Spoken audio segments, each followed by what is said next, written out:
Vamos orar. Não podemos abrir a Tua Palavra, Pai querido, sem termos a certeza que estás a nosso lado, orientando este estudo. Suplicamos Tua ajuda, em nome de Jesus. Amém.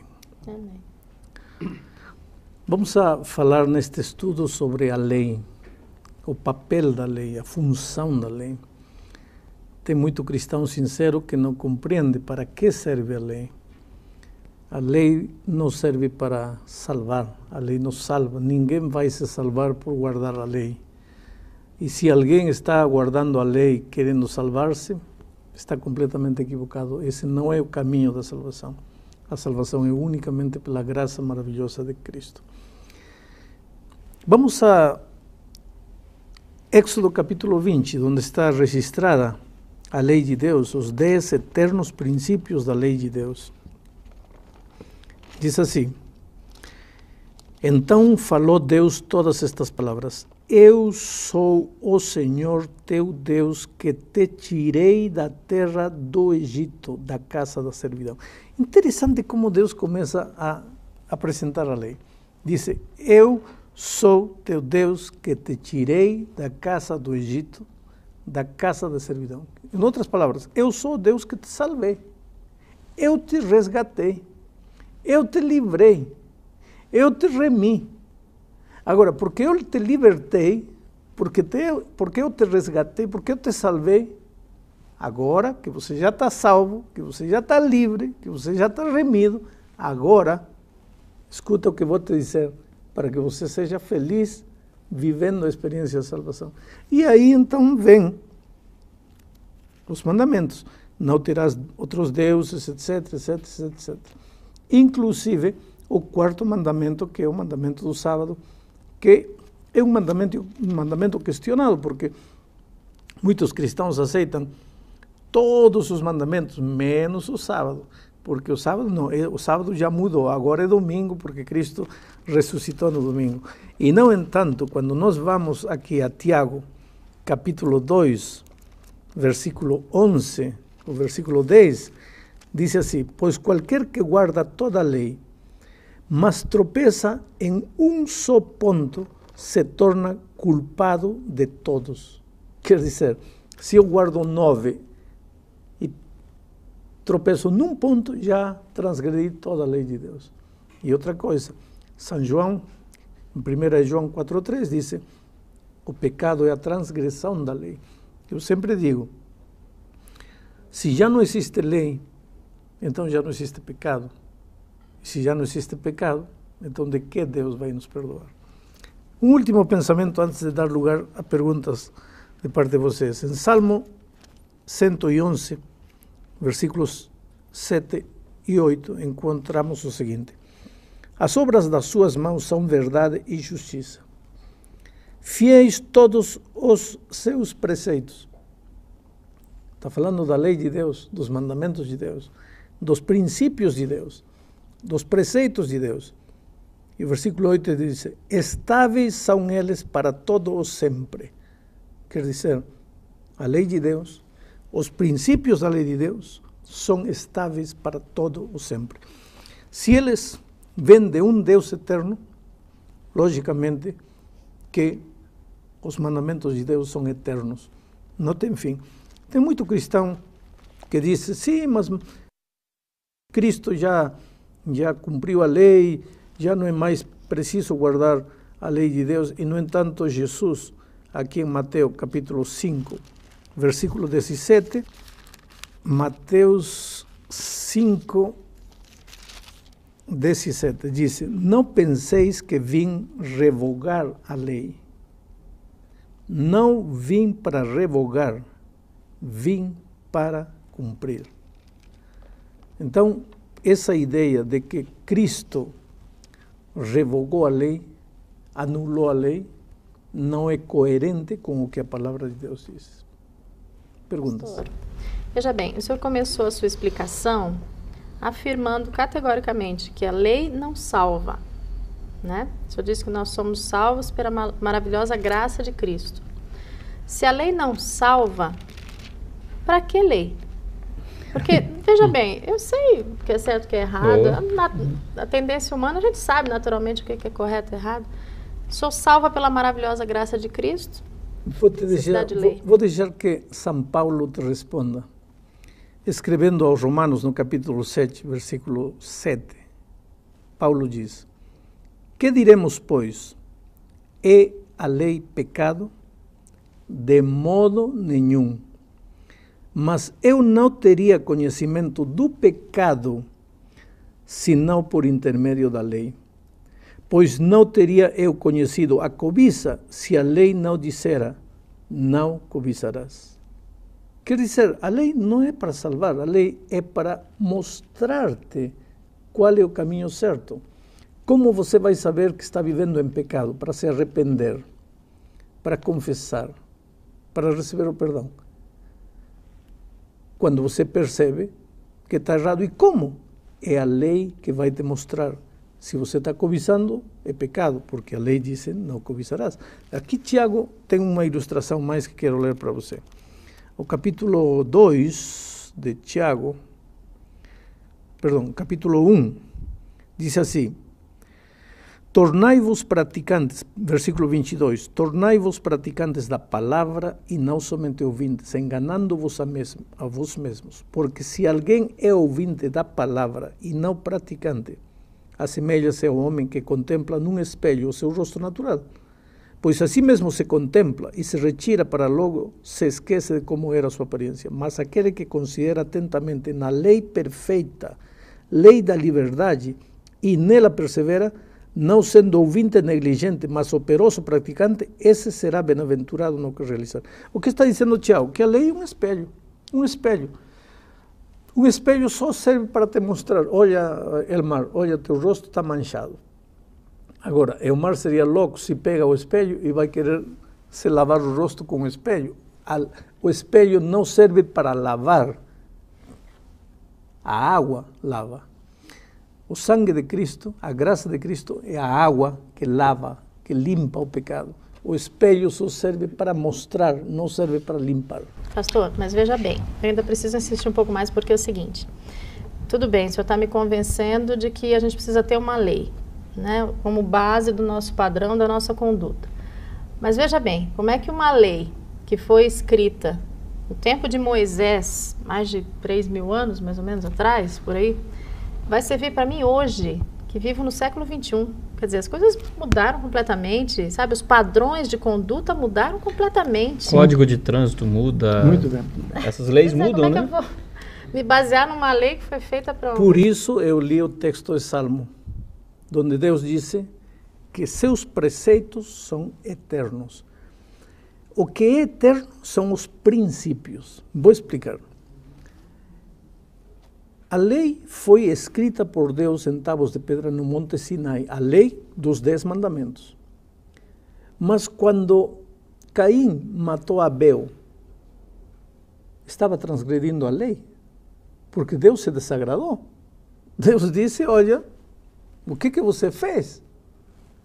Quer dizer que Caim sabia que estava fazendo algo errado quando matou seu irmão. Caim foi antes do Sinai, então? Lógico, muito mais. Caim está no início da história do mundo. Não havia lei, mas ele sabia que estava matando e estava fazendo algo errado. Por quê? Havia lei. De que forma? Eu não sei. Mas os princípios eternos estavam aí. Agora, veio o Sinai, Deus deu os princípios. O princípio é este: não matarás. Aí veio Cristo. Muita gente não quer os 10 mandamentos do Sinai, quer a lei de Cristo, a lei da liberdade. Muito bem. Agora vou mostrar para você o que a lei de Cristo diz. Em Mateus, capítulo 7.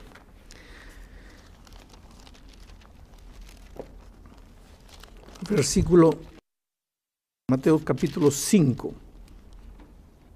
versículo 21, diz assim: ouvistes que foi dito aos antigos, não matarás, e quem matar estará sujeito a julgamento. Isso foi para os antigos. Você está dizendo que a lei muda. Muito bem, para os antigos. Agora vem a lei dos cristãos, versículo 22. Eu, porém, vos digo que todo aquele que se irar contra seu irmão estará sujeito a julgamento. Já matou. Já matou. Na lei de Éxodo 20 diz, não matarás. Agora Cristo diz, mas eu digo, se te iras loucamente contra o irmão, já mataste. Vejam o versículo 27. Ouvistes que foi dito, não adulterarás. Essa é a lei do Éxodo 20. Eu, porém, vos digo, qualquer que olhar a uma mulher com intenção impura no coração, já adulterou com ela. Pastor, então é melhor, melhor, é muito mais difícil então é melhor ficar com Éxodo 20. Tá? Mas aqui está o assunto. Tem muito cristão querendo fugir de Éxodo 20, pensando que já passou, vai cair numa lei muito mais severa. Porque para Deus não basta não matar, basta intenções. Quer dizer, Deus está interessado no coração do ser humano. A lei de Éxodo 20 vale, o que Jesus aqui falou vale, o que Paulo falou vale, tudo vale. Os princípios de Deus são eternos, não mudam nunca. Eu estou fazendo apenas uma espécie de brincadeira, dizendo que quem quer fugir de aí vai cair aqui. Porque tudo vale e o que Deus quer é que a vida dos seus filhos reflita o seu caráter. Pastor, nós já tivemos um estudo, e inclusive onde a Bíblia diz que a lei foi cravada na cruz. Então a gente já fez esse estudo, a gente já compreendeu. Agora, por que esta lei, nós estamos falando de lei, os 10 mandamentos, por que algumas leis foram cravadas na cruz e essa não foi cravada na cruz? Pois é, já expliquei e vou voltar a explicar. Existem leis morais, a lei moral que tem que ver com princípios morais, que são eternas. Existem as leis cerimoniais, que tinham que ver com o cerimonial de Israel, que eram temporais até a vinda de Cristo, o Cordeiro de Deus. A realidade, tudo isto era sombra. Existem leis da saúde, existem leis de higiene, existem leis sociais, existem leis civis. Todas estas leis civis, estas leis de higiene mudam de certa maneira, porque, por exemplo, eu já falei na outra lição, havia uma recomendação ao povo de Israel, estavam no deserto, quando queriam fazer suas necessidades, iam ao campo e levavam uma pá, faziam um buraco, faziam suas necessidades, cobriam com terra por higiene. Hoje está ultrapassado, hoje tem vaso sanitário, hoje aperta um botão, correio, limpou tudo. Mudam as coisas. Agora, os eternos princípios da lei de Deus não mudam. Matar estava errado antes, estava errado hoje, será sempre errado. Roubar, adulterar, cobiçar, e o sábado é parte da lei moral. Porque antes do Sinai já se guardava o sábado. No jardim do Éden, Deus santificou, abençoou o sábado. O sábado é um princípio moral da lei de Deus. Pastor, mas reforçando a pergunta que ele fez, tem um trecho na Bíblia que diz alguma coisa de que Cristo nos resgatou da maldição da lei. Qual é esse trecho que eu quero ver? Me deu o texto. Gálatas, se não me engano, Gálatas 3,13. Gálatas 3,13. Essa palavra é forte, né? Pois é, porque é maldição da lei. Então, quer dizer, a lei é uma coisa terrível mesmo, né? Então, vamos ver esse texto. Gálatas 3,13, se não me engano. Muito bem. Diz assim: Cristo nos resgatou da maldição da lei, fazendo-se Ele próprio maldição em nosso lugar. Está claro para mim. Veja. Então explica para mim, Vou te porque para mim explicar. não está. Vamos usar as leis de trânsito. Qual é a maldição da lei do trânsito? A multa. Sem dúvida. Tá? Qual é a maldição da lei de Deus? A punição, a multa. Qual é a maldição da lei de Deus? O pecado. O salário do pecado é a morte. A multa é a morte. Cristo te livrou da maldição da lei. Cristo te livrou da maldição da multa. Cristo te livrou da maldição da morte. Cristo não te livrou da lei, porque a lei é para te proteger. A maldição da lei é a multa, é o salário do pecado, é a morte. Disso Cristo te livrou. Mas Cristo não te livrou das leis que você, vamos dizer, o Detran. Vamos dizer, você levou multa, reais de multa. Agora eu vou e pago tua multa. Vamos imaginar que eu sou Cristo. Não tem nada com comparação, sou um pobre pecador. Mas eu pago tua multa. Você está livre da maldição de uma lei que você transgrediu. Agora você está livre para continuar andando a 140 km por hora? Não. Isso que faz Cristo. Ele me livra da maldição, da punição, da multa, do salário que é a morte. Mas ele não me livra da lei. Porque a lei é para me proteger, para me cuidar, para me mostrar que estou errado. Disso Cristo não me livra. Pastor, o senhor analisou ali o texto dizendo da lei do passado, né? Eu entendi o que o senhor disse, né? Jesus falou que se por acaso eu tiver ódio no coração, na verdade eu já matei. Mas ele também fez o resumo. Ele falou, olha, ama a Deus sobre todas as coisas e o próximo como a ti mesmo, e meio que é isso aí. Um mandamento novo vos dou. Justamente. Vos ameis os uns aos outros. E essa expressão mandamento novo significa este está substituindo o velho. E parece que já deu uma resumida e ficou nisso. Vamos ao Velho Testamento agora. Vamos ao Velho Testamento. Tá? Em Levítico 19, 18 diz assim: mas amarás a teu próximo como a ti mesmo. E em Deuteronômio 6, 5 diz assim: amarás, pois, o Senhor teu Deus de todo o teu coração, de toda a tua alma e de toda a tua força. Então, como é que Jesus deu um mandamento novo? Se esse mandamento já existia no Velho Testamento. Amarás a Deus e amarás a teu próximo. Como é que Jesus estava dando um mandamento novo? Não é novo, era novo na forma, era novo na experiência, porque eles tinham um mandamento, mas não experimentavam, não cumpriam, não guardavam.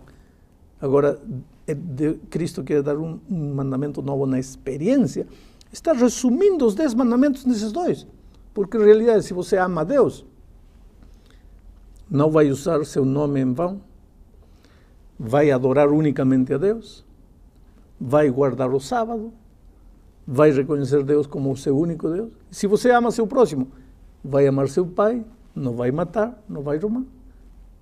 O resumo é isso. Eu resumiria mais em um só mandamento: amor a Deus. Porque se você ama a Deus, lógico que vai amar seu próximo. Antes que acabe nosso tempo, eu preciso lhe fazer uma pergunta, porque eu estou muito interessada na minha salvação. Qual é, então, o papel da lei na minha salvação? Mostrar-te tua realidade, para que você entenda que precisa de Jesus. Por isso, São Paulo diz: o fim da lei é Cristo. Nesse sentido, o propósito da lei é Cristo. O objetivo da lei é levar-te a Cristo. O propósito do espelho é mostrar-te tua realidade. O propósito da água é lavar. O propósito da graça é perdoar e salvar. O propósito da lei é mostrar-te tua realidade. Estamos chegando ao fim desta lição e eu gostaria de dizer para você, querido, que você não precisa se preocupar com a lei, você não precisa ter medo da lei. Quem tem que ter medo da lei é o transgressor, o delinquente, o marginal. Esse tem que ter medo da lei. Agora, o cristão, nascido em Cristo, que ama Jesus, que quer ser feliz seguindo os caminhos de Jesus, por que tem que ter medo da lei? Se você anda no trânsito, dentro de todas as normas de trânsito, por que tem que ter medo do policial? Quem tem que ter medo do policial é quem está fazendo algo errado no trânsito. Por que você tem medo da lei, se tua vida está ajustada com a vontade maravilhosa de Deus? Deus te ama muito, querido. Quero que você saiba que o objetivo de todas estas lições não é somente colocar argumentos em tua cabeça. O propósito destas lições é aproximar-te mais de Deus, porque o cristianismo se resume a companheirismo com Jesus. Ele te ama, Ele quer viver contigo, Ele quer que cada dia você passe tempo com Ele, orando, estudando a Bíblia, trazendo alguém para Cristo. Que Deus te abençoe, seja muito feliz você, sua esposa, seus filhos, e está passando por um momento difícil neste momento, que o Espírito de Deus, o poder libertador de Deus faça maravilhas na sua vida. Amém.